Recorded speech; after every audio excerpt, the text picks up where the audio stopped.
Everyone, আশা করি সবাই ভালো আছেন। নতুন একটা ভিডিও নিয়ে আমি আবারও চলে আসলাম সিজন।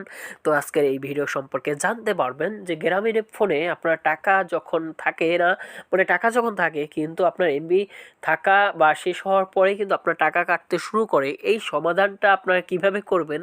আপনার যখন এমবি ফুরাই যায় কিন্তু ব্যালেন্সে টাকা থাকে, তখন ব্যালেন্সে টাকা দিয়ে কিন্তু নেট চলে। তো এই প্রবলেমটা আপনারা কিভাবে সমাধান করবেন একদম ইজি মেথডে আপনাদের দেখাই দিব। তো ফার্স্ট অফ অল আপনারা ফুল ভিডিওটা দেখবেন, তাহলে বুঝতে আর কোনো প্রবলেম হবে না। তো অবশ্যই কিন্তু চ্যানেলটা সাবস্ক্রাইব করে রাখবেন। আর একটা কথা, আমরা কিন্তু দৈনিক কিন্তু 8:30টার সময় সকাল ভিডিও আপলোড করে থাকি। তো বিভিন্ন ধরনের অ্যান্ড্রয়েড সলিউশন সম্পর্কে টিপস দিয়ে থাকি। তো একটা জিনিস আপনারা মাথায় রাখবেন, তো এটা কিভাবে করবেন, দেখেন এটা কিভাবে করবেন একদম ইজি মেথডে দেখাই দিব। আর 2024 সালে একটা কথা আপনারা সবাই মনে রাখবেন যে জানুয়ারির 10 তারিখ থেকে কিন্তু একটা জিনিস চালু হয়ে গেছে, যে আপনার হচ্ছে 20 টাকা রিচার্জ করতে পারবেন যার মেয়াদ থাকবে 10 দিন, এবং আপনার 30 টাকা রিচার্জ করতে পারবেন যার মেয়াদ থাকবে 30 দিন।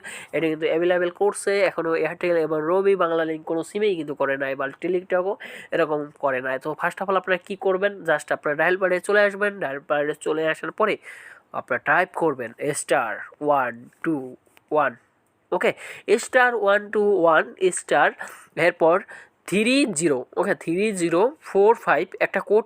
এই কোডটা হচ্ছে সবাই মাথায় রাখবেন, এই কোডটা কিন্তু আপনাদের দরকার হবে ওইটা বন্ধ করার জন্য। তো অবশ্যই কিন্তু স্ক্রিনশট মেরে রাখবেন কোডটা শেষ হওয়ার পরে। তো *121*3045#, এইটা আপনার কি করবেন, গ্রামীণ সিমে আপনার যে গ্রামীণ সিমটা আছে সেই গ্রামীণ সিমটা ডাউনলোড করে দিবেন, অটোমেটিকলিভাবে কিন্তু অফ হয়ে যাবে।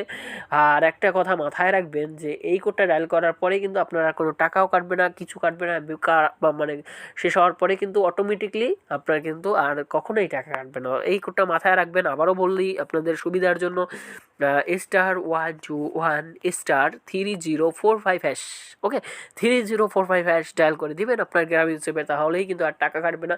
তো আজকের ভিডিওটা মূলত এই পর্যন্ত ছিল। আশা করি সবাই বুঝতে পারছেন। ধন্যবাদ সবাইকে, ভালো থাকবেন এবং চ্যানেলটা